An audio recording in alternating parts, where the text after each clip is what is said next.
Hello, everyone. Welcome to Telling Tales. We tell atmospheric tales of role-playing goodness here on the internet. And today, it's the first of our September one-shots. I don't think we've had a one-shot since July when we did Absurdia. Normally, we do one a month, but things have been a bit crazy around these parts for the last month or so, as they have more or less everywhere. And now we're repaying you for that by not one, but two one-shots through September. This is the first one. We'll be playing the Night of the Hogmen scenario for the upcoming TEETH TTRPG. It's a system built on Forged in the Dark, which is the mechanic basis behind Blades in the Dark, alongside a great many other systems. So, yeah, we've played quite a bit of Blades in the Dark on the channel before, so we have an experienced Forged in the Dark crew here ready to take on the Hogmen. Before I start introducing people, I'll get the boring promo out of the way. If you check down below, you'll find a bunch of links to YouTube and to Twitch. You're watching on one. Please do check out the other. Also links to our social media, our Discord, our Patreon. If those are the kind of things that please and amuse you, then feel free to please and amuse yourselves with them. At the moment, we're running 2 weekly streams, although one's kind of wrapping up. Mondays was Warhammer, which is drawing to a close now, but this Monday will be a special kind of Warhammer roundtable stream where we'll discuss the system, the lore, and compare it to all sorts of other stuff. It'll be fun. Our roundtable streams are quite popular and also very easy for us to do. So we're always happy when they come along. Wednesdays is Simbaroom, our flagship show of dark fantasy, so check that out. And I believe we've got some other stuff upcoming. We've got plans in the works. Monday nights will continue with a different system to Warhammer, and there'll be other things floating over the horizon soon. And obviously we have monthly one-shots as well, of which this is one. But that is enough nonsense from me. Let's talk about Night of the Hogmen, and let's bring on the players one by one. So without going too much into the conceit of it, our players tonight are going to start in all in a coach traveling in the north of England on a horrible stormy night. I don't want to label an exact time frame on it, but if you think about it as sort of the end of the 1700s, beginning of the 1800s, you won't be too far wrong. That's the kind of period that we're going for here. And our first coach passenger is Mr. Laconicus Strong, played by Jonny. Hi, Jonny. How's it going? Hello. Good. Are you? Yes, I am in fine fettle. Speaking of September one-shots, Jonny is going to be running the other one of them later this month, which is his space-based Cthulhu setting. Yeah, same universe as the last one. It's going to be fun. It will indeed be fun. I know people are excited for that. But Jonny, why don't you tell us about Mr. Laconicus Strong? What's his deal? What can I say about Mr. Laconicus Strong? He is a muscular poet. He's forging his own path through this strange world. It's difficult to know which is his finest feature of his charming couplets or his rippling abs. Both probably quite special in their own unique ways. Yeah, I'm looking forward to digging into the character of Mr. Laconicus Strong. Yeah, looking forward to digging into those abs and letting everybody know that he's probably been to Delhi and Tibet. Probably. Yeah, sure. That seems fairly likely. So he's like a kind of a bodybuilding Lord Byron. Yeah. Or at least in his head. That is what he is. Absolutely. Well, that sounds good. I'm sure he'll get along just fine with the rest of our travelers here. And let's bring on the next individual. It's Steve, Channel Stalwart Steve, who's playing the wonderfully named Sir Shartle Pudgett. Steve, what's Sir Shartle's deal? Well, Sir Pudgett is a gouty industrialist He's a corpulent man in a very ill-fitting suit, probably bursting at the seams a bit. Greasy hair, greasy fingers, permanently napkin tucked in his shirt.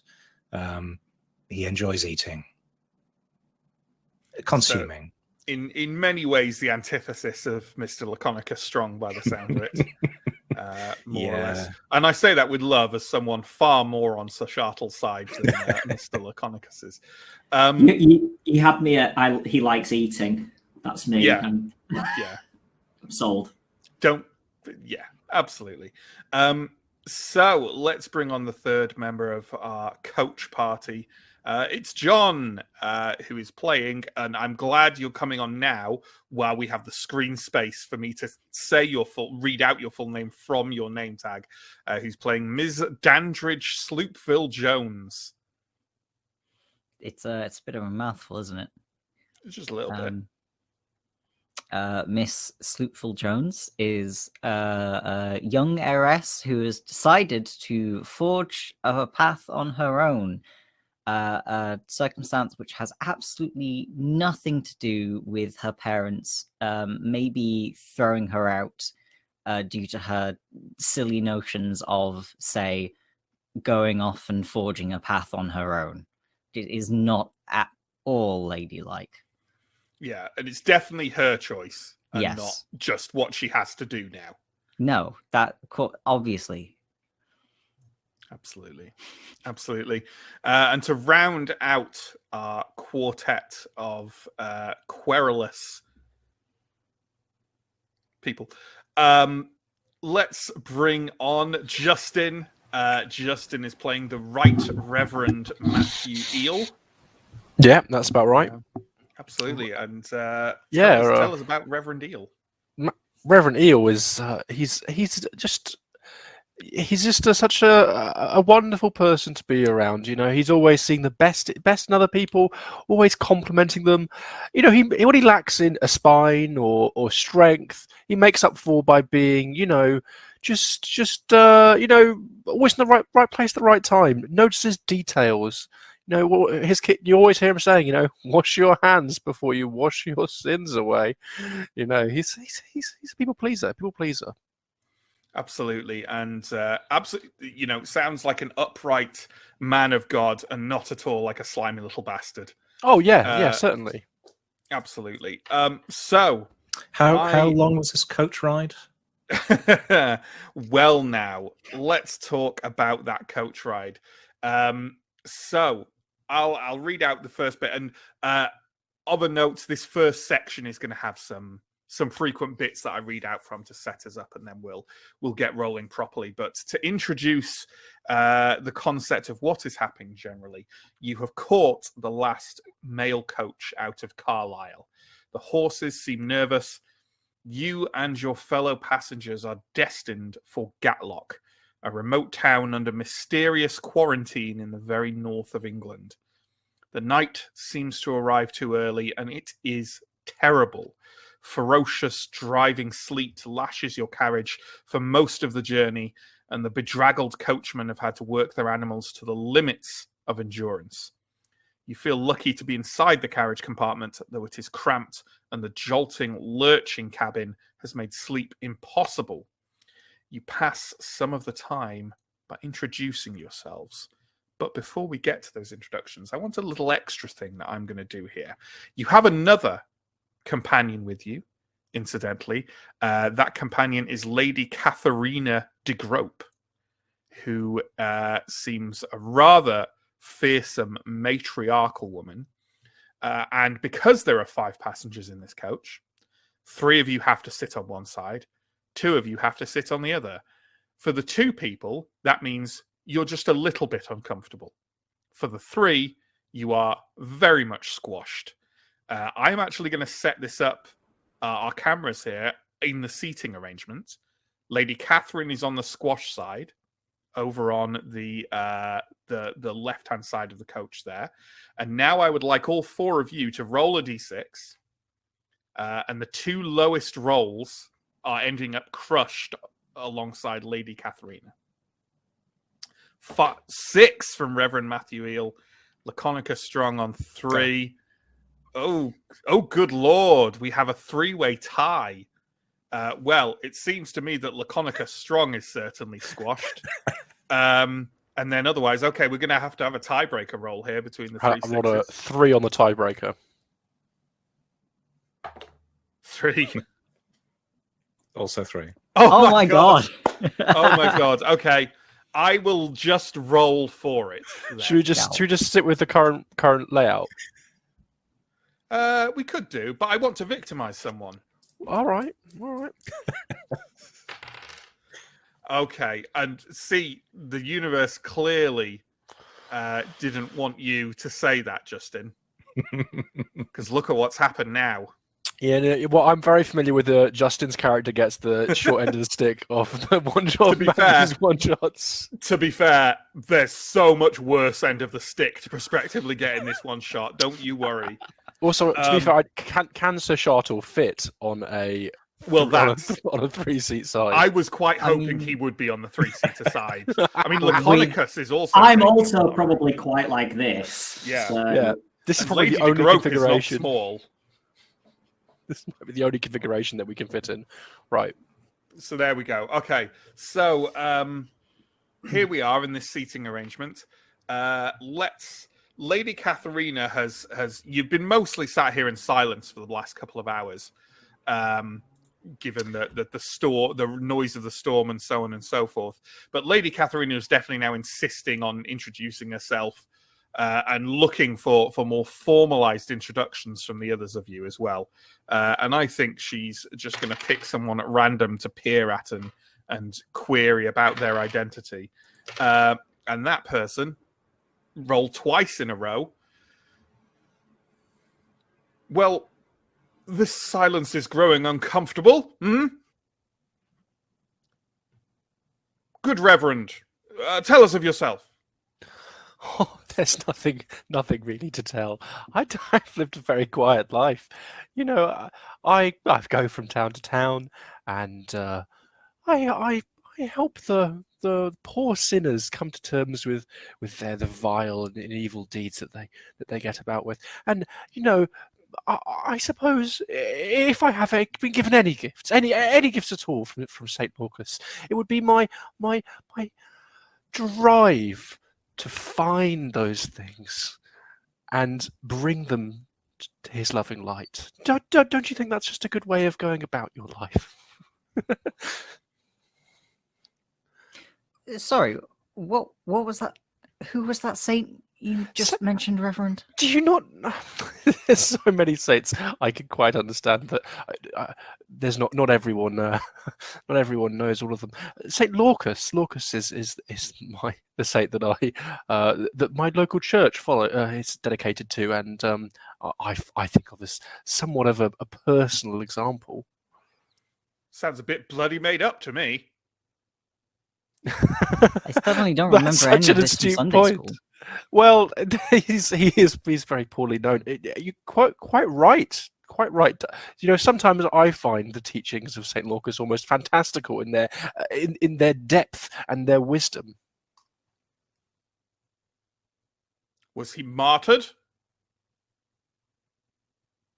I mean, one could say that his entire life was a period of martyrship that ended eventually in his gruesome and horrible death. Don't we all feel that life is just a series of unfortunate and painful events that leads eventually to the grave? Yes, I have been married.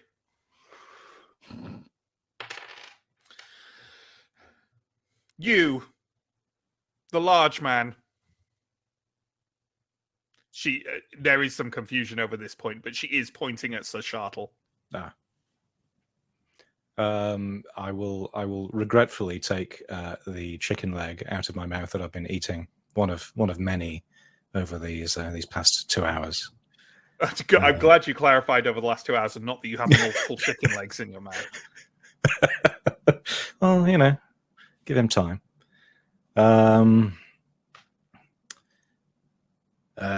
Yes, I'm Sir Shartle Pudgett. Pleased to meet you. Yes, I'm travelling to Gatlock. I hear there's there's some rare mushrooms to be found. The Gatlock truffle. Yes, I'm rather hoping I can find myself some of those delightful things. Indulging yourself then. Oh, absolutely. Don't you agree? It's good to have a little indulgence now and again. I think so, at least. My husband thought the same. And where is he? Oh, he choked to death. On truffles? No. No, I'm sorry to hear that. Really? I'm not. Bloody waste of space. There'll be a pause, and I think Sir Pudget will return to... And in that pause... And what about you, young lady? Travelling alone? Bit dangerous? Well, I could say the same for a fine lady such as yourself. She raises an eyebrow that does all the work it needs to on displaying that she thinks you're full of shit. I give her an equally even return "you're full of shit" look, but in a polite, ladylike way. Mm-hmm. Dandridge Sloopfill Jones of the Sloopfill Jones mining family. Pleasure to meet you. I've heard of them. Yes. Wasn't there some sort of scandal recently? Oh, probably. It's usually one every week. All good families have them. Some kind of disinheritance. I don't think I don't think Mother's told me about that one yet. But I'm sure it's probably no one important. What takes you to Gatlock? Well, I think it's always time for a strong woman to strike out on her own. Well, I can't say I disagree with that. Good. My husband's businesses have been running a lot better since he shuffled off this mortal coil. I probably shuffle slightly uncomfortably, so I'm directly next to her. Young man, you really are most uncomfortable to be next to. Is it really necessary to be composed of all these globes? Squeeze myself in a bit more. Who are you? What is your name? Well, let me tell you about myself. My name is Laconicus Strong. My muscles speak of my perfect health, and my poems often rhyme. And what do you do for a living? Well, I am. I'm currently similar to Miss Sloopfill Jones. You got John. He warned me this would happen. Miss Sloopfill Jones over there. I am trying to forge my own path as a muscular poet.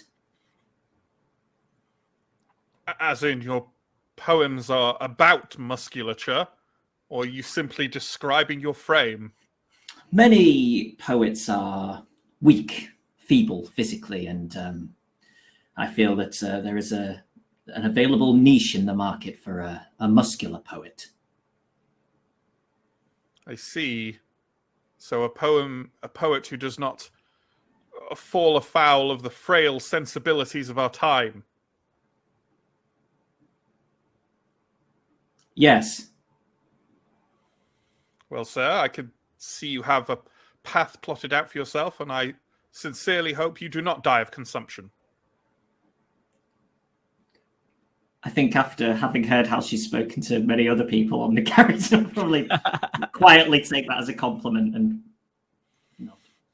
Absolutely. Lady de Grope seems sort of fairly comfortable that introductions have been made. So it's up to you four if you want to carry on any conversations between you or lapse back into awkward silence.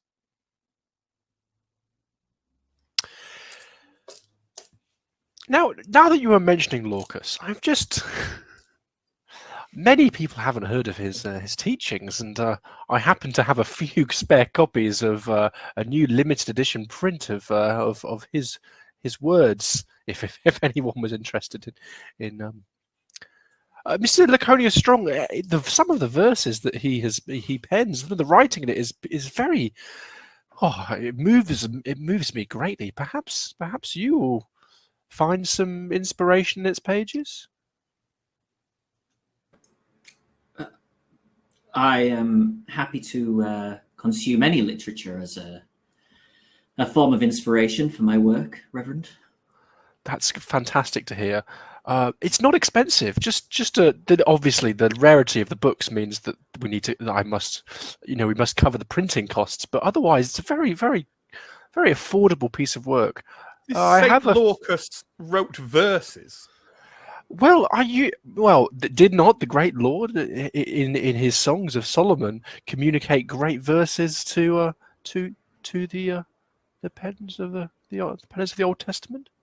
Moses, perhaps, if you're subscribed to that view. Lorcas also receives, I believe, such divine inspiration to pen some beautiful pieces. How long ago were these verses written? Are you interested in ecumenical matters? I'm interested in how long ago this Saint Lorcas met this grotesque end. It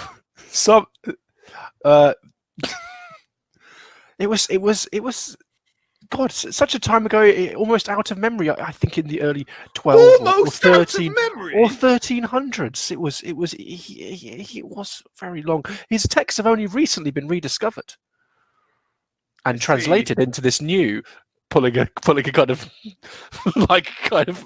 finally covered book from a kind of bag at my feet into this new wonderfully bound limited edition print.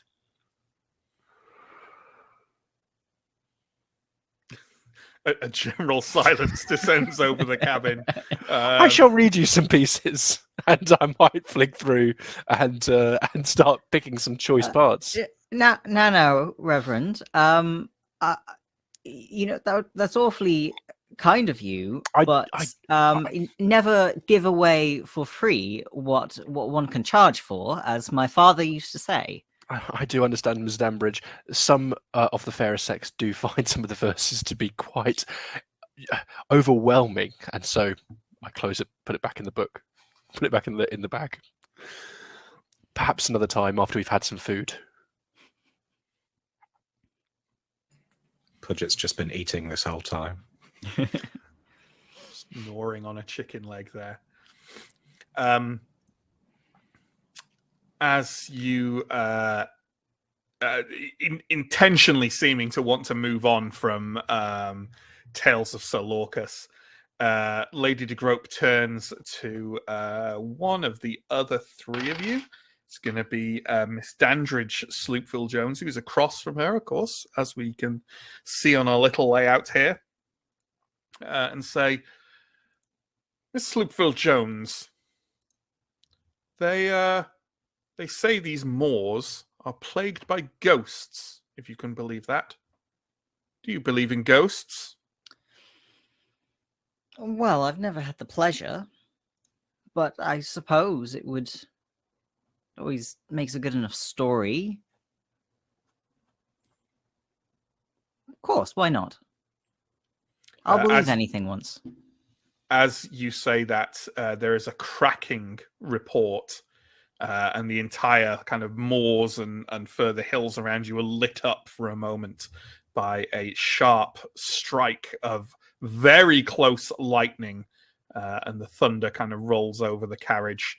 One of the horses gives out a sort of distressed bray, and you kind of get the sense that the carriage starts moving just a little faster down the road, jolting further as it goes.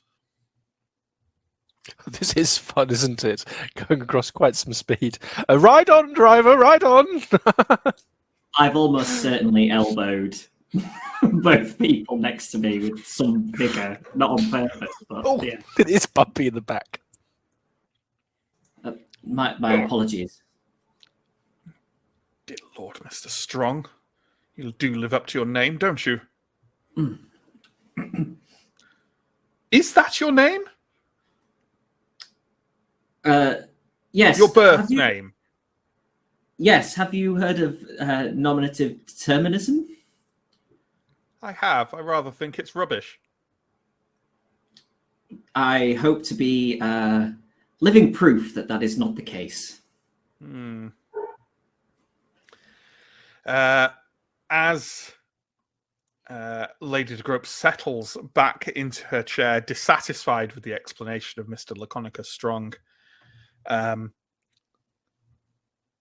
is there anything else anyone would like to say before we move onwards? Any more conversation to be had, or are we happy that we have grown to know and love each other? Asterisk. Aside from your husband's ambiguously upsetting passing, I'm afraid that we don't know too much about you in terms of the business. Is it an interesting line of work? No. I am a rather socially powerful woman. My husband's business interests were many and varied. I am sure that perhaps they have crossed paths with Sir Shartle Pudgett here in some form or another, and perhaps Miss Dandridge Sloopville Jones' father as well, being two of the, well, Sir Shartle is one of the foremost industrialists of the nation, which he somewhat glossed over in his explanation of himself. And Miss Dandridge Sloopville Jones' father is a member of Parliament, among other things. But I don't think details of the precise nature of my business interests is all that necessary at this point in time, Mr. Strong. Of course, of course. All you need know is that I have a quite considerable amounts of power and money. Quite. And what I'm doing in this carriage, I don't really know. As she says that, suddenly an almighty crack convulses the wooden frame of the carriage, and the entire compartment spins an abrupt 180 degrees, unfixed objects pirouetting around you. As the impact arrives, wooden shutters splinter inwards, followed by a violent spray of mud and stones as the carriage gouges along the wet road. The coach scrapes to a sudden halt on stone, a bridge. The sudden stop causes one coach door to fling open, and Lady de Grope is thrown out into the cold night air with a startled wail. Inside the cabin, there is stillness for a few moments, though the icy rain hammers on and one of the horses picks up a horrid, panicked braying. But there is another noise, a sort of shrieking, squealing sound, echoing through the storm, and it is getting louder.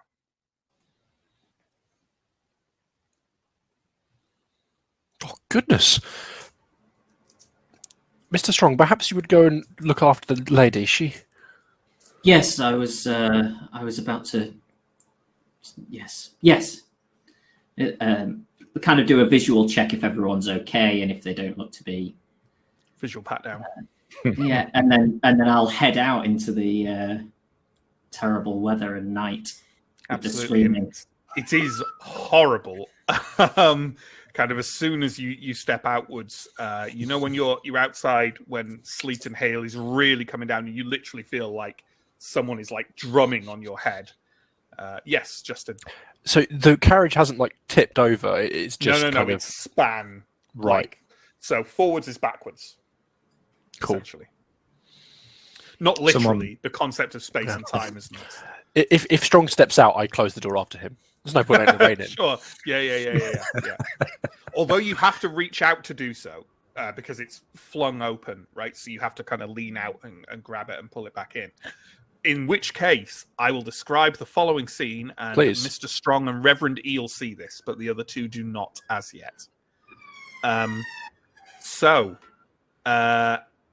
Laconicus, you climb out of the partially wrecked carriage.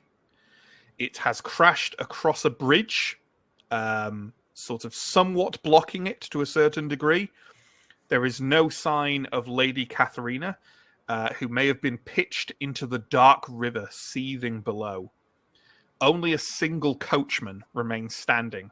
The other has been flung from the vehicle and lays stricken among the hooves of the horses.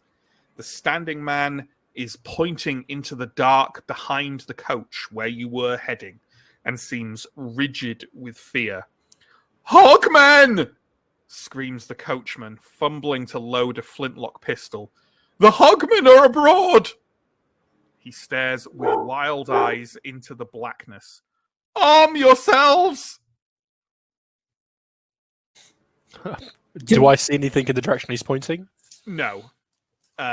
I would say that the noise of the hail and the sleet on the roof of the cabin is enough that John and Steve, you don't hear him even shout at all.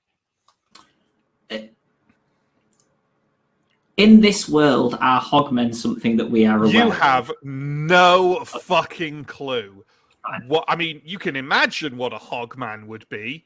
It's probably But some kind of no. brigand. You know, it's probably like a name of a gang or something. It is safe to say you are somewhat perplexed at use of the term "the hogmen are abroad." You know, I will say within the carriage, are any of you armed? I will be heading towards him, I think. towards the coachman on Yes. top of the So just to center this in our heads, so this is a relatively low, unfancy, short stone bridge over a raging river. The coach is now facing the direction you were coming in. Mhm. The horses are kind of splayed out on the bridge. 3 of them look like, I mean, they're horribly wounded if they've toppled over. One of them is sort of struggling to rouse itself up to its feet. There's a coachman among them, and the other coachman is stood like on the coach. I don't know what do you call it? The coach seat, the position where one would direct the horses from, and he's looking back like in the direction you were going, which is now behind the coach, off onto all you can see is kind of shadowed hills over the kind of meeting the end of the moors ahead of you. And it's him that's loading the pistol that's up on top of the It is indeed him that's loading the pistol. All of your luggage has tumbled off the top of the carriage and is strewn about sort of near where the horses are. And if any of you have any, I would say, like, if any of you do have any weapons in your list of items, they're in the luggage. You definitely don't have them on you. So if anyone does have anything that they consider arming themselves with, it will be in the luggage. What are you shouting about, man? He seems to be more or less ignoring you and sort of like holding an oil lantern up and sort of wildly aiming with his pistol towards, and you can't see anything, but you're fairly sure that shrieking, squealing sound that I described coming through the storm is indeed coming from the direction in which he's just gesticulating with the flintlock. I'm going to relay to the people inside the cabin that perhaps there's some kind of thieves on the road or something. Mm-hmm. And we should take precautions. Well, obviously I didn't bring anything with me for the carriage ride. That's awfully impolite. Is our luggage out there? Yes, Reverend, can you see it? I believe it's all over the place. Right. You have the general feeling that you should at least try and follow the coachman. You are filled with somewhat trepidation. Even inside the carriage, you can hear this approaching, shrieking, squealing now. And perhaps it is time to exit the partially wrecked carriage and try and retrieve something from your luggage. I'm going to look at my potential benefactors, see Sir Shartle and Ms. Danbridge, then outside at Mr. Strong and the man with a gun, and go, I will be stepping out, and spring maybe maybe if the lady's left some kind of scarf on the seat, I might pick it up and use it to cover myself, and from the worst of the rain, and step out into the rain and start maybe gathering any bits and bobs I can see that are mine that have fallen out. Absolutely, Miss Dandridge and Sir Shartle, are you following suit? I will get to you in a moment, Jonny. Sorry. As the Reverend leaves, I should mutter, charming, and then also make a dash to collect any recognizable items from the strewn luggage. Yeah, I will sort of sadly look at this half-eaten chicken leg and toss it to one side, and then exit the vehicle. It's important to me, Steve, that I know whether Sir Shartle just tosses it on the interior of the carriage or whether he lobs it out of the window. Oh, just inside. Just inside the carriage, you disgusting beast. Can I just note, though, that may be the greatest sacrifice anybody makes today. Maybe. Jonny, what were you going to say? Sorry. I'm gonna if the man is ignoring me, and I think that he may be talking either nonsense or there may be some brigands on the road, then I'm going to continue looking around for Lady Katerina, around the I know you said she may have been pitched into the river, but if I've not exhausted the search for her around, then I'll have a look around. I think I think you probably have, but let's use this as an opportunity to use some of the mechanics, shall we? So within Teeth, which is the upcoming system that this comes from, as in most Forged in the Dark games, you have 4 attributes you can roll against, and essentially you're just rolling a number of d6 based on the attribute, and you're looking to get ideally 6s, and if not that, then 4s and 5s for a kind of compromised victory. So what we will do, we won't go too much into position and effect right now because those complicate matters a little bit, but let's have a look at the sheet, and the attributes in this are brawn, wit, will, and sleight. Wit is what this will come under. So how many points in wit does Laconicus have, Jonny? 0. So what happens? Sorry, go on. Yeah. So what happens with that is you take 2d6, you roll them, and take the lower result. So have a go at that. The first is a 5. I thought the first one was going to be a 1, thus irrelevant. But now there's tension. That's a 3. So okay, so that is a failure. You know what, Laconicus, you have no idea. Realistically, she could have run off. She could have be under a tumble of luggage. She could be under one of the horses. She could have flown off into the river. You have no idea what's happened to her. You don't think you'll particularly know unless you carry out a concerted search.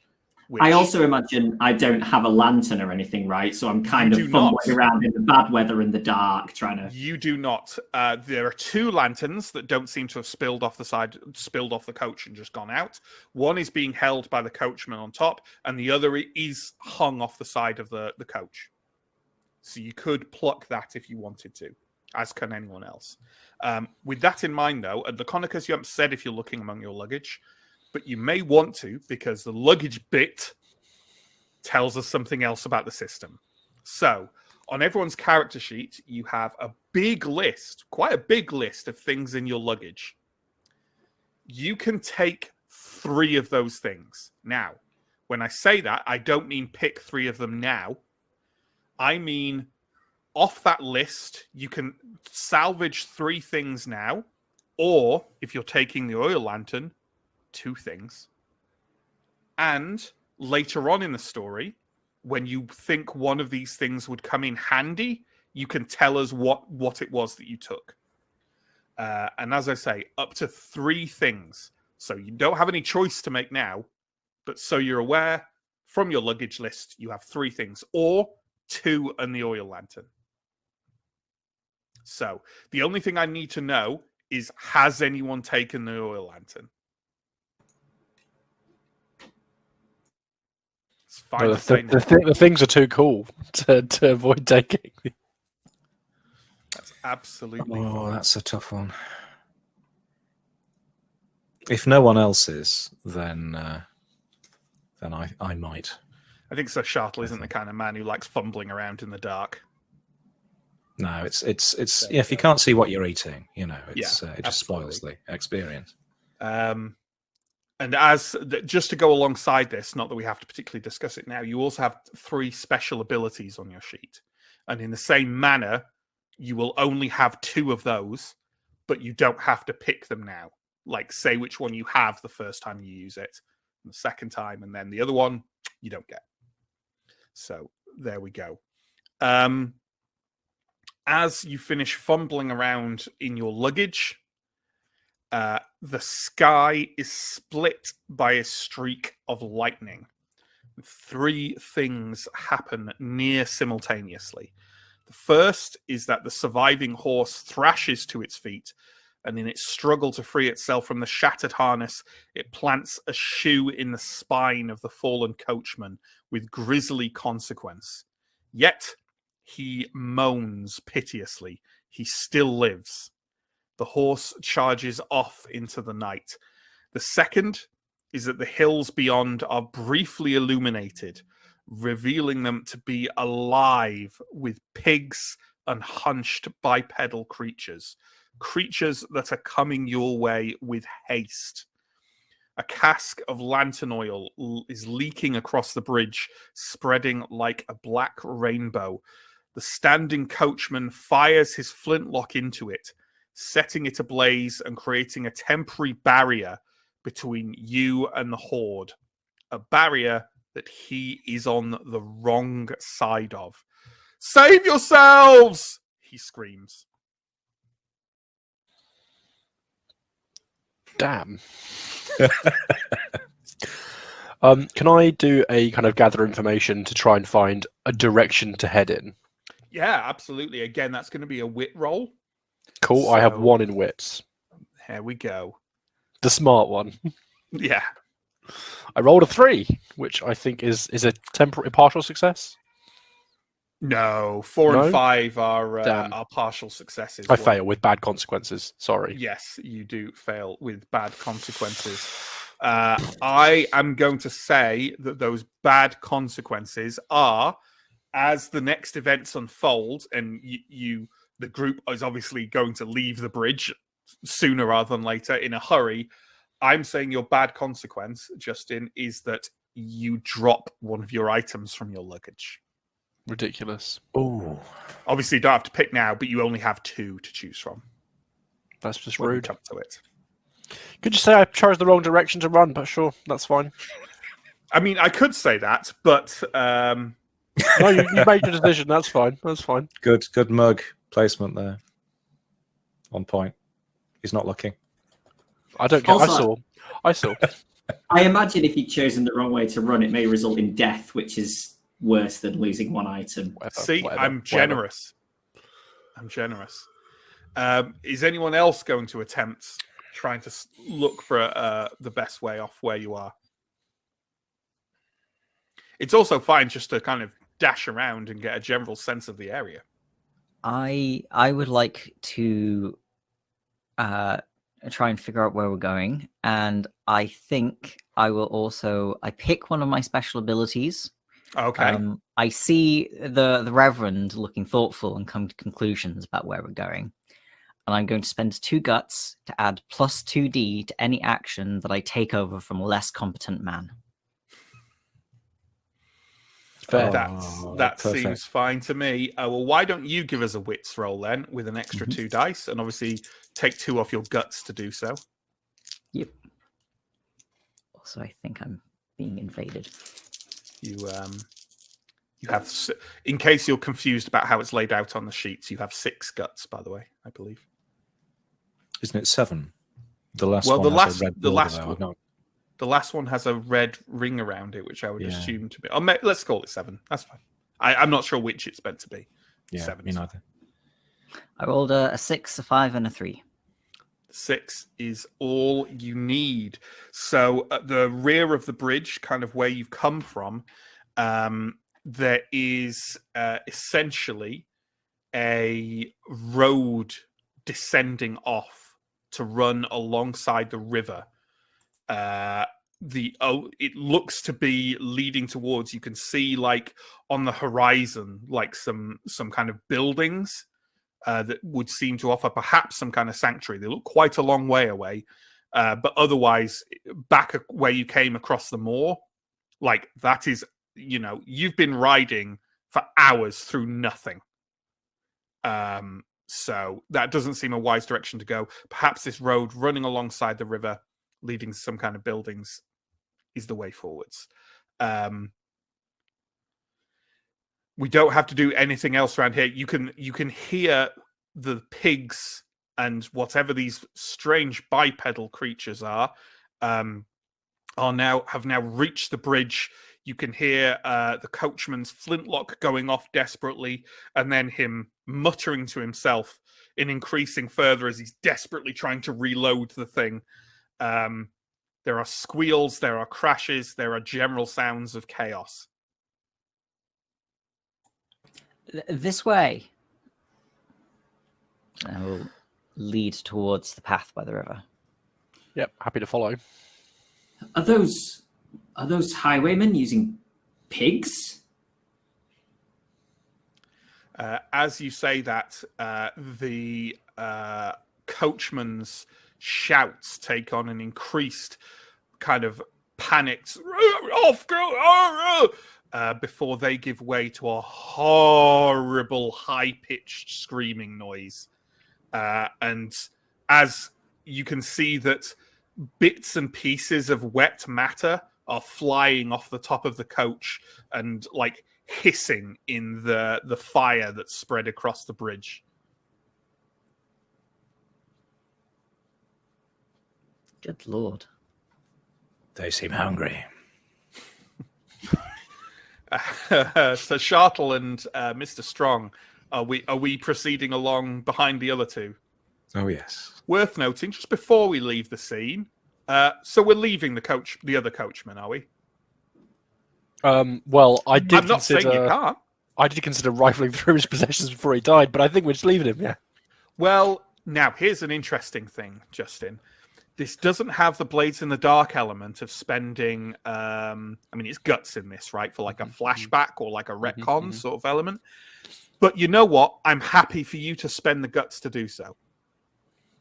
Do you want to spend one guts to have rifled while the others' backs were turned, to have rifled through the coachman's pockets? My original plan was to wish him his last rites as an excuse for why I was sure. Yeah. I'll just, that was I'll spend the guts. Why not? It seems like an important moment. Okay, spend one guts, was it? Yeah, one guts. To have done that, you find a flintlock pistol. I was looking for cash. Really, any cash? Small amounts of cash. You could take that as well. Well, very small amounts of I cash. have no silver, so I wouldn't mind having one silver. But sure, why not? Sure, yeah. Then I'll just like shove his face back into the mud as I kind of get out. I'm not dead yet. Shut quiet, your whimperings. Anyway, I'll move on. Wow. Reverend, is he? He's dead. Oh no! I imagine the storm is too the storm is too vicious, really, to see or hear anything that's going on. We should go. Yeah. If the Reverend says he's dead, unless he's like, he's horribly wounded but not dead, but he can't raise his voice enough over the sound of so unless one of you doubts the Reverend and wants to go over and investigate yourselves, you will be completely convinced that he's dead. I mean, I'm not entirely convinced that the Reverend is really a man of God, but also I don't have time to check his credentials. Sure. Yeah. Pudgett doesn't care. Yeah, sure. That's what I banked on. There we go then.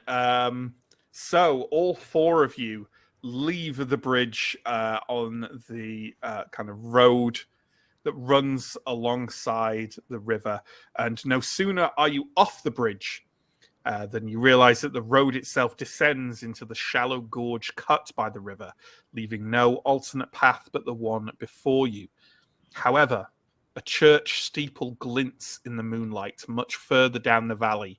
Perhaps you can reach it, barricade it, and ring the bell to summon help before the horde is upon you. Perhaps it is some distance away, and a ragged and complicated countryside lies in the way. And at this point, folks, what I'm going to do is introduce another concept of Forged in the Dark, which are clocks. So, there are two main clocks that are going to be working here. And unlike our Blades in the Dark presentation, I am going to show them. So here we go. Those are the two clocks at work.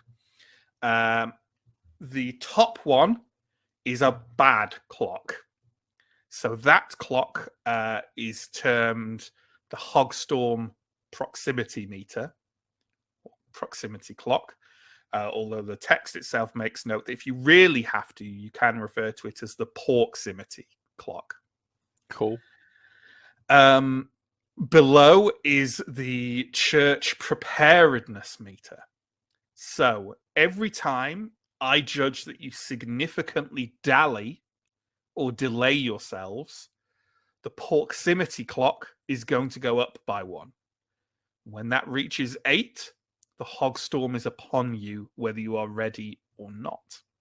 And obviously, there may be consequences as it gets nearer the end as well. The church preparedness meter is how many supplies, companions, other devices of interest you have gathered on your way to the church that may help you fight off the Hogmen. So you want that one to fill up. And as we go along, after each scene, we'll check back in with the clocks and see how we're doing. Cool. How does that sound? Sounds great. Good. I'm glad you mean it's not changing. For example, if the Reverend had rescued the man, we might have had one on the preparedness clock. Well, look, and also perhaps one on the Hogstorm clock because he's going to slow them down. Wounded and he's going to slow you down. True. Yeah, absolutely. Okay, you are stumbling along this road. The weather is not getting any better. It is a dark and clouded night. And all I can say is you are very glad that Sir Shartle Pudgett thought to bring the oil lantern, because otherwise you would be stumbling along in almost complete darkness. It's bad enough with the sleet and the hail and the wetness of this, the rough stone road as you're making your way forwards. And before very long at all, you round a turn in both the river and the road, and you see ahead of you a derelict, ivy-choked mill. It's a large mill building, it's a water mill with a large wheel placed into the river. The wheel is furiously churning because the river is, quite frankly, flooding, essentially. There are 3 floors to this mill, and a yellow X has been painted on the door, which is not exactly an encouraging sign. But why don't we all, please? And this, let's say this is a wits roll without consequence because no one asked for it. But can we all roll wits, please, and see how we do? 6. Mm-hmm. 3. Also 6. Well, Sir Shartle, go ahead, Jonny. I was just going to ask, obviously, is this near Gatlock, the place that we knew was under a mysterious lockdown? You have no idea how close you are to Gatlock. Okay, cool. You could be hours away. Okay. And and you have no idea if the church is in Gatlock or you've got no idea, honestly. Reverend Eel and Sir Shartle, both of you catch sight in an upper window on that third floor, something sharp, shiny, and metallic catching the moonlight. Does it look like it might be like a the rifle or barrel of a musket or gun or rifle or something? It certainly could be.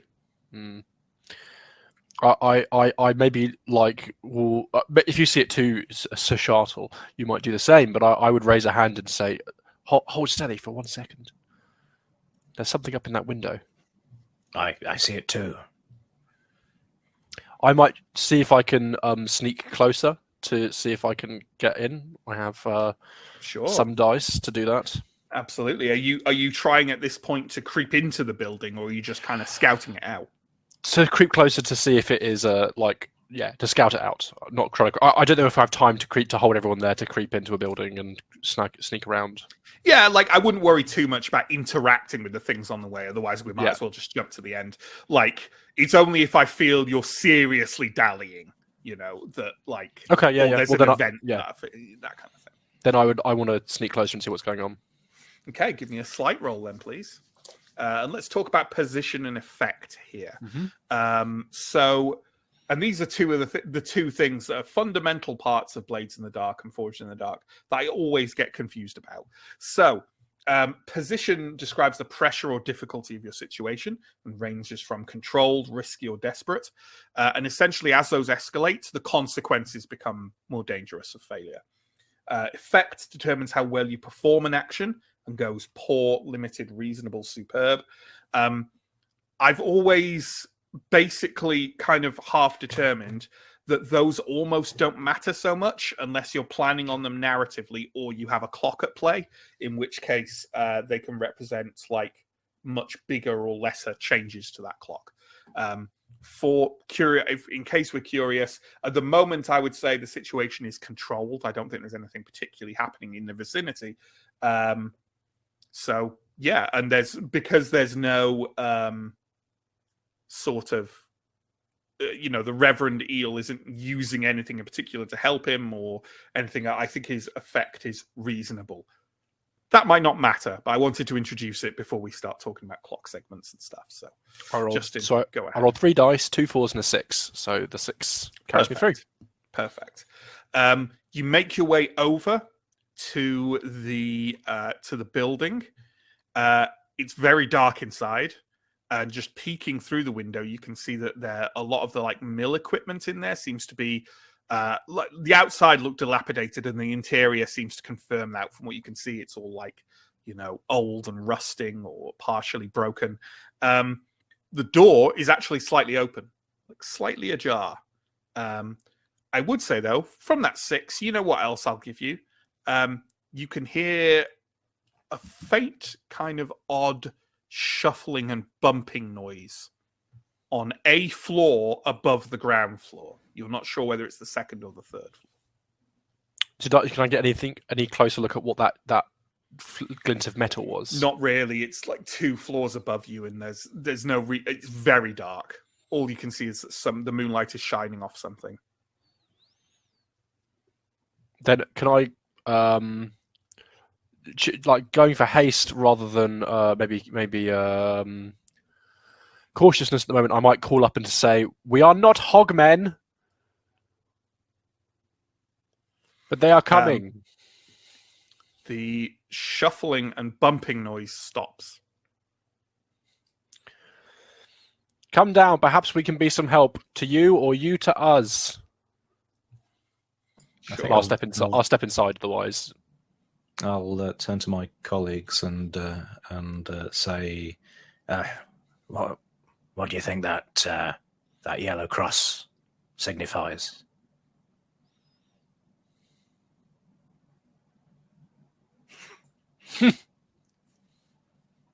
No answer. Perhaps this is the 10th mill along the river. Cool. That would be A lot of mills. poetic. Or perhaps simply decoration. Reverend, you said have you kind of like opened the doorway now and I think I want to slip inside into the shadows. Sure. Does it change that like a few moments after you called out, the shuffling and bumping sound started again, and you feel like it's coming closer, like maybe it's coming down some stairs? I would like to find a shadowy part of the mill to be in, because I imagine it's really dark and very dark. I'd rather be hiding and observing than anything else. Absolutely. Well, why don't you then? Sorry, my cat is absolutely fucking about. Why don't you then give me another sleight roll, please? Oh goodness, right. I got a 5, 1, 2, and a 5.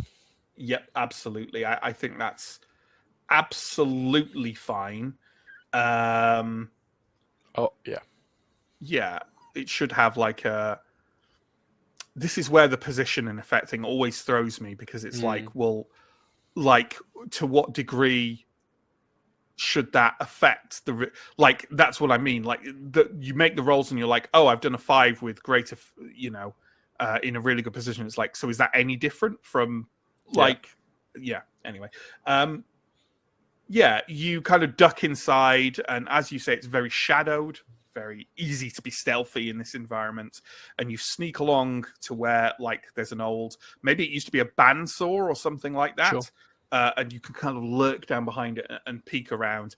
That shuffling and banging sound is definitely coming closer. You can see a set of stairs that kind of turn back on each other just ahead, and it's coming down those. It's quite loud now. Can I check, to my limited knowledge, whether this pistol is primed and ready to fire? You absolutely can, and yes, it absolutely is. Cool. Then I will have I'll have it like maybe in my belt, but I have my hand on it at least. Sure, absolutely. Outside, you've seen the Reverend disappear inside. You can probably all hear the shuffling and the banging now. What are you doing?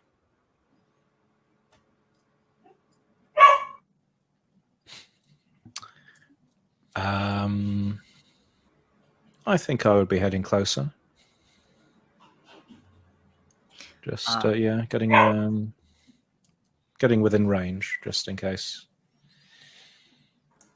Yeah, closer but not inside, I think. I might try and see if I can peek through one of the windows. Sure, absolutely. Yeah. Well then, can I have a roll, please, for wit from the Reverend Matthew Eel and Miss Dandridge Sloopville Jones? And you know what? I will. No, I can't really do that. Yeah, let's just have that from both of you. That's fine. 5. Okay. Then you both see what comes down the stairs and what is far more applicable than who. You see a hulking pig man creature, hunched, grunting, stinking, lacking any kind of clothing or decency whatsoever, stomping down the stairs, caught in its tusks, the battered and sorry body of an army marksman, just kind of draped, half impaled in the tusks, loosely kind of flapping their limbs in a grotesque mockery of life, as the Hogman just kind of snuffles and gives little grunts and squealing noises as its hooves clack on the wood of the stairs. It is huffing around with its nose, seemingly trying to pick up some kind of scent it has detected. Well, Eel will be deathly quiet, and knowing that he is shit at shooting a bad shot, he will save his. He'll keep his powder dry, so to speak. Sure. So Shartle and Mr. Laconicus, I would say you are aware that something has emerged into the room, but you probably are not in no position to particularly see it. I duck down below the windowsill and sort of gesture. It's like, Strong, Sir Pudget, the Reverend's in danger. It's a pig person. Very off-brand. Day of the Pig People is my Pig persons. cover system. I was trying to do the thing where you say the thing, but you don't say the thing. And that makes it, in some way... I shouldn't have drawn attention to it. I'm sorry. It's fine. What are we doing? Is he hidden for now? Maybe. Miss Standridge, you are very aware that the three of you talking at the door, there is zero chance that the Hogman cannot hear the three of you talking at this door. Even over the weather? No, never mind. That's a fair point. You know, Mr. Strong, were you speaking in a hushed tone? I was being hushed, yes. Okay. That's fine. That's fine. Perhaps in verse. Yeah. That does give me an idea, though. Poetry. I'm going to knock very loudly on the door and then try and hide around the corner, gesturing Strong and Pudget to follow me. Nice. I love sure. Yeah. And is Mr. Strong and Shartle going to go through with this plan? Absolutely. I mean, I presume that she's just banging on the door and then going like this afterwards. So if that's what's happening, then yes, I'm leaving. Absolutely. Well then, why don't all three of you roll sleight, please? Oh, God. Yes. Not surprisingly, Sir Shartle has 0 points in sleight. 4 for Mr. Strong. I also have 0. Oh, there we go. So, Miss Dandridge Sloopville Jones reaches over and you rap on the door. Any particular kind of knock, or just delivery? I Telegram. think it's quite a formal. You know, she did go to finishing school, so she knows about not knocking etiquette. So it's somewhat polite, but impersonal and much louder than the nuns at her school would have allowed. Polite, but insistent. Nothing with the impertinence or commonality of a shave and a haircut type. Oh goodness, no. Okay. Well, with a polite rap on the door, the three of you dash off to the side. It has to be admitted, 2 of you are a bit more natural at dashing than the other, and indeed, as the Hogman bounces out of the door, sending it crashing off its hinges onto the ground and the road outside, it wheels around with a terrifying noise to see. So Shartle, you know for damn sure that Hogman saw you as you kind of fumble your way around the corner. You saw its little piggy eyes zero in on you. The marksman has tumbled from the jaws, by the way, and is lying somewhat ignobly halfway in and out of that door.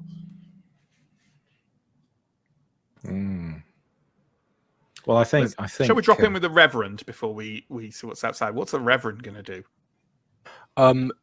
Are there any clear escape routes in the opposite direction of where my colleagues are? In the exact opposite direction. I mean, you couldn't. The doorway isn't really clear yet because the Hogman's there. There are some windows on the other side that you potentially open or try and leap through or whatever. They do, however, seem to be facing directly onto the raging river. So that might not be a great thing to plow into. The only other way out other than the door is up the stairs. Then, for now, I think until it is out of the door, I will hold steady? It's definitely it's out of the door by now. Then I think I might try to move up to the next floor and see if I can get out that way. Sure, absolutely. I'm assuming we're doing that, Stealthily. trying to do that quietly. Yeah. Give me another slight roll then, please. 3, 4. Your position is very good for this. Yeah, 3, 4, and 6. So yeah, still absolutely. You scamper across the wooden floor with the lightest of touches and find yourself on that middle floor of the mill. Honestly, much the same as the bottom floor, Cool. and has another set of wooden stairs going up to the top, which is where you saw the glinting thing in the moonlight. But before you have a chance to maybe go investigate that, what are the other three doing? Dandridge and Laconicus. You probably don't know that it's seen Shartle.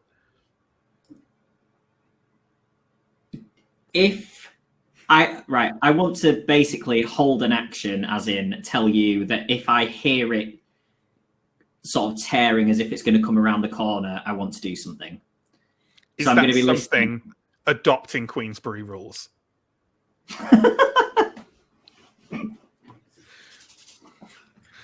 Yeah, absolutely. Yeah, sure. So Shartle, it seems like I feel like initiative is on you here.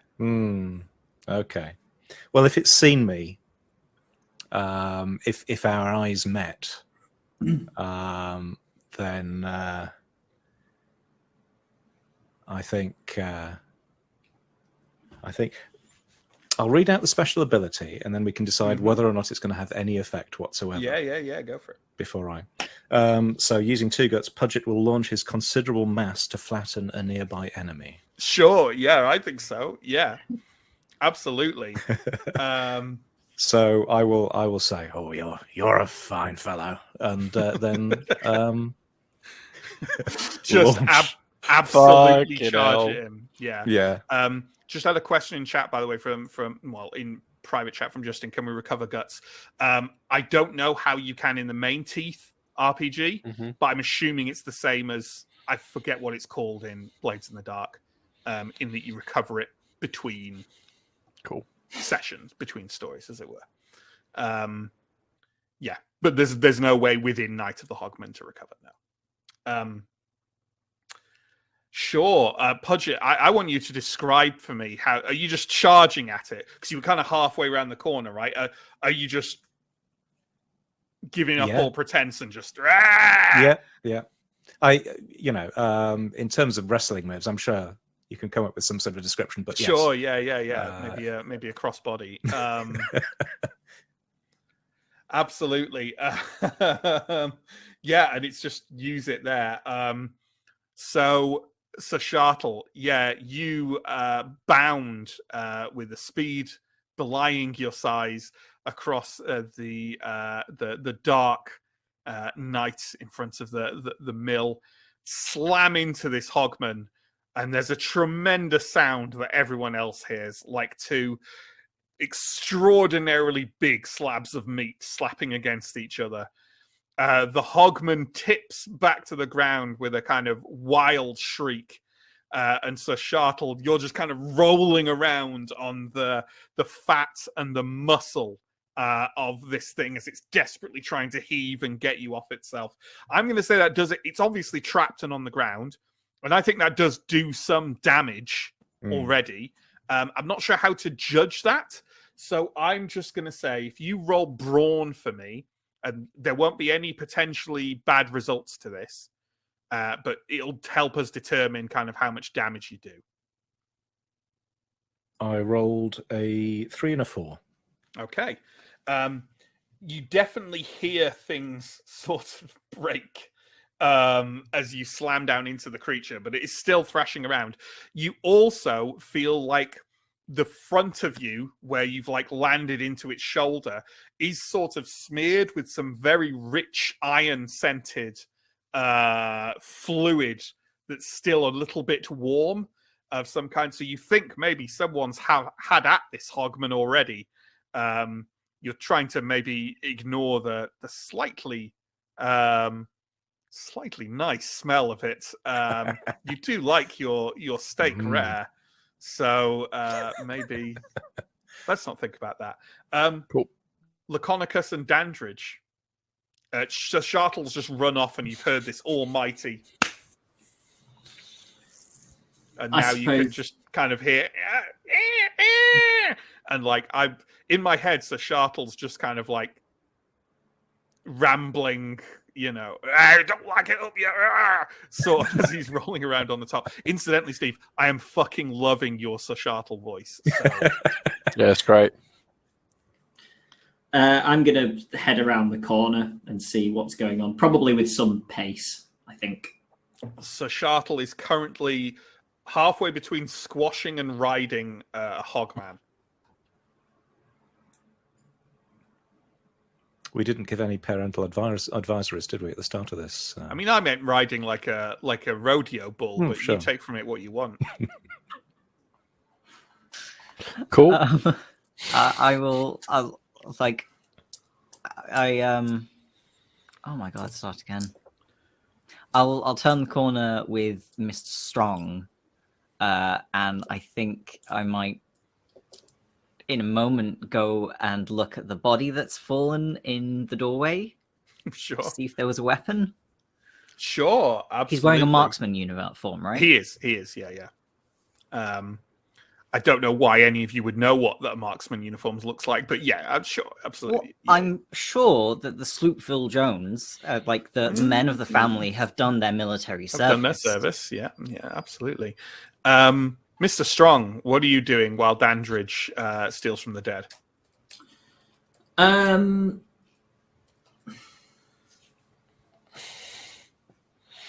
think thinking of couplets, obviously. Is Sir Pudgett like kind of face to face as he's knocked this thing down? Yeah. Well, they're not face to face. They're like the Hogman is like and Sir Pudgett's like half so kind of cross-bodied across. Like, so the Hogman's on his front on the floor. The Hogman is on his back, and Sir Shartle is on his front on top of the Hogman. Yeah.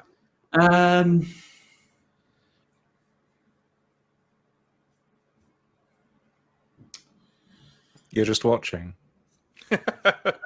No, I'm gonna run in and I think probably try and sort of get my large bicep arm around the Hogman's neck. Choke that Hogman out. Yeah. Wonderful. I love this, by the way. Could you roll brawn, please? Yeah. A 1, a 4, and a 6. The 6 obviously does the trick. You die. Do you have any kind of battle cry as you do this, or any kind of cry of encouragement to Sir Shartle? Yeah, I'm gonna tear in, and as I sort of slide down onto the floor and try and grab my arm in, I shout, "If I die, remember me. This is the greatest thing you'll witness." Your huge, bemuscled arm locks around the throat of the Hogman, and within a few seconds of a kind of like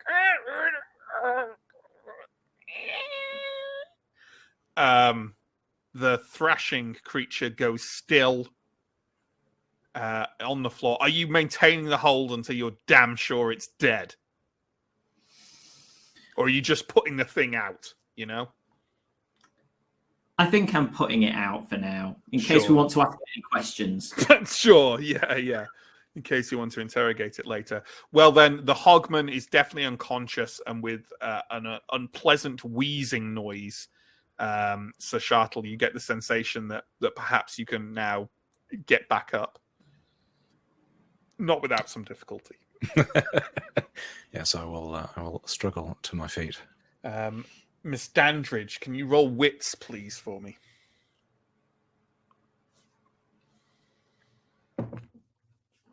That is a 4. And I believe you were looking for some kind of weaponry, right? Yes. The marksman has a military issue knife, like a long knife, you know, like a kind of fighting knife of some kind. Right. Okay. So there we go. Reverend Matthew Eel, is it safe to say that by this point you have ascended the next set of stairs?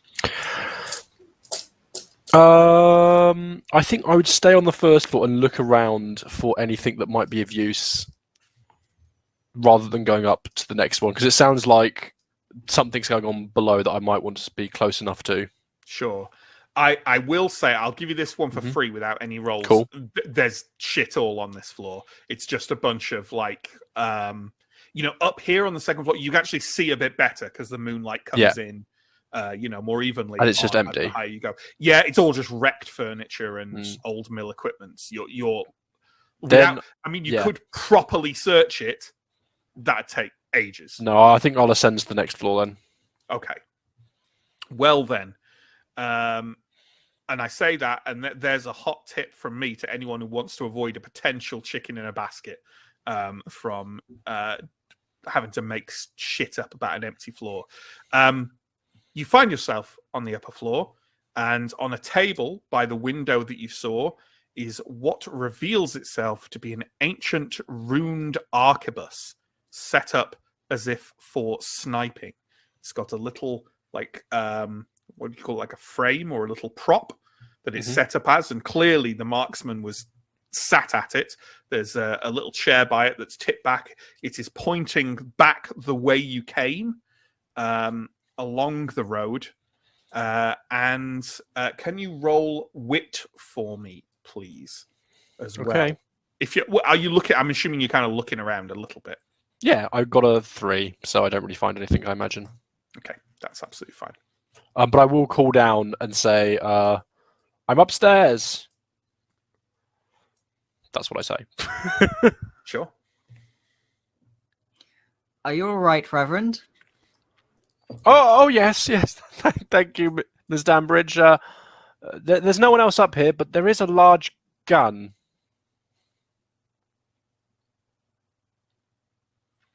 Wonderful. I look disappointingly at the knife I've recovered.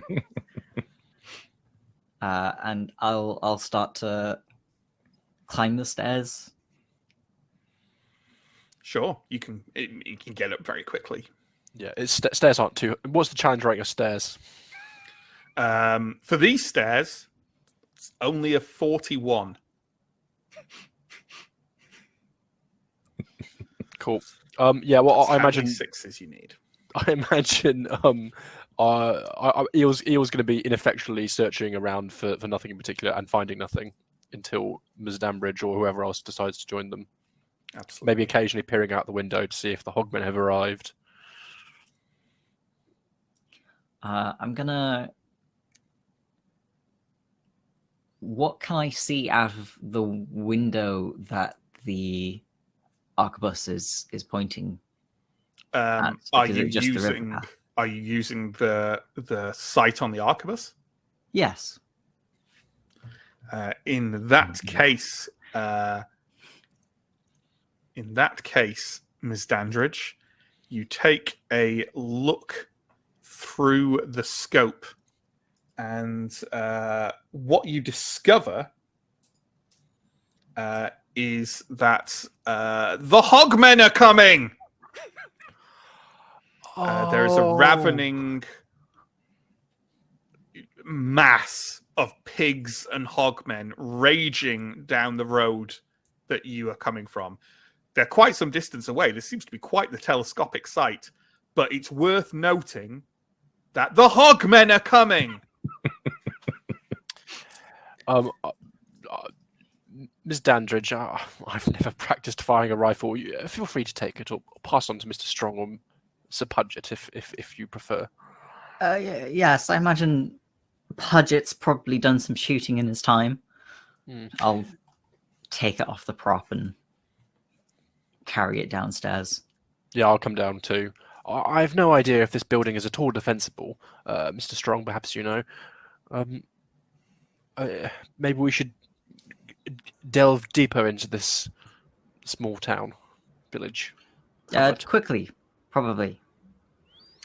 Quickly, because the Hogmen are coming. Oh no! I would imagine, due to the fate that befell our poor friend that this building is not quite so defensible. Then let's be moving on, if that suits.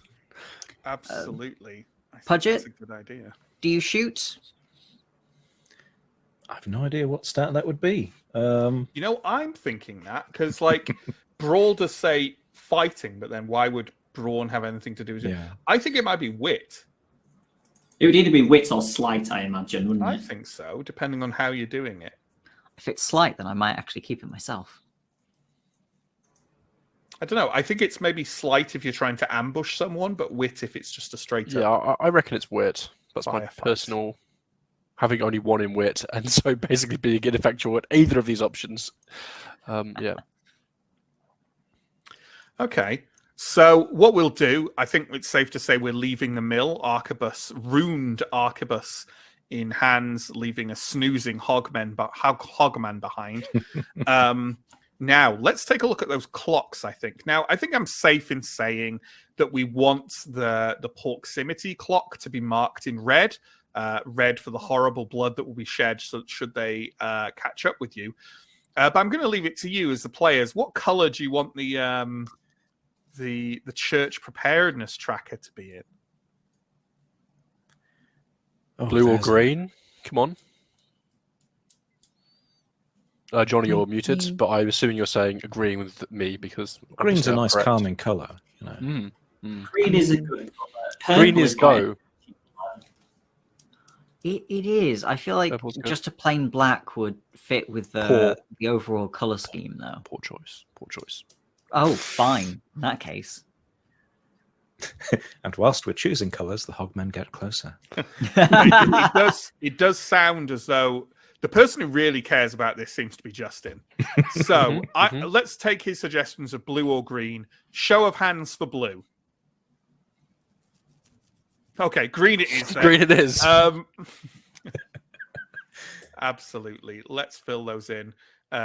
This is being done on paint fill on a poorly artifacted clip of the things, by the way. So if it Love doesn't it. look clean, then that's because it isn't, and it won't Beautiful. be. If but they on the wanted it plus clean, side- they shouldn't have come to Hogmen. Exactly. Or me. So there we go. 1 second. Let me do the thing. And we can check in on my judgment. There we go. Pretty like even that. stuff. Okay. So I don't think you dallied excessively, but waiting to choke out a hogman while flattened by Sir Pudget is definitely slower than shooting the hogman in the head. So I thought I'll tick one there, and I think that ruined arquebus is going to be a good item for the preparation, right? So Excellent. there we go. 1 tick on each clock so far. And that takes us, folks, pretty much to our first break time. So we break about once every hour and a half. We'll break for 10 minutes. We'll put a series of probably annoying ads in your way while we do so. But yeah, we'll see you in about 10 minutes' time. See you soon, folks.